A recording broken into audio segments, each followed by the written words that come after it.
শুভ মকর সংক্রান্তি। এই মকর সংক্রান্তিতে কম বেশি প্রায় প্রত্যেকের ঘরেই পিঠে হয়ে থাকে, তবে এই সময়ের স্পেশাল পিঠে হচ্ছে দুধ পিঠে।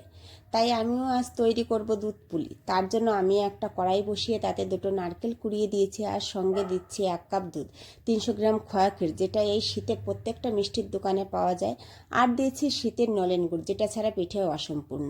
ব্যাস, এবার খুব ভালো করে নাড়তে থাকবো। নাড়া হয়ে গেলে আমি এখানে নামিয়ে নেব, ঠান্ডা হওয়ার জন্য এখানে রেখে দিলাম। এদিকে একটা কড়াইয়ে 3 গ্লাস জল ফুটতে দিয়েছিলাম, ফুটে গেছে। এবারে 1 চামচ লবণ দিয়ে এখানে আমি 2 কাপ চালের গুঁড়ো আর 1 কাপের থেকে একটু কম ময়দা দিয়েছি, যাতে পিঠে ঠান্ডা হলে ফেটে না যায়।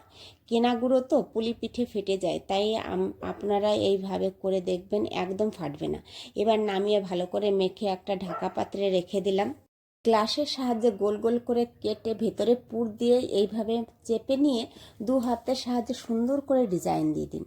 এই দেখুন কি সুন্দর হয়েছে পুলি পিঠে। পুলি পিঠে আমার রেডি।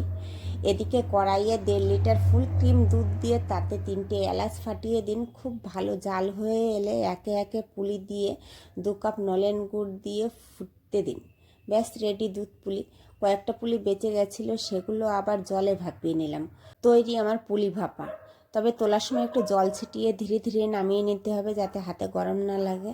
ওকে, ভালো থাকবেন, সুস্থ থাকবেন, আবার দেখাবেন নেক্সট ভিডিওতে।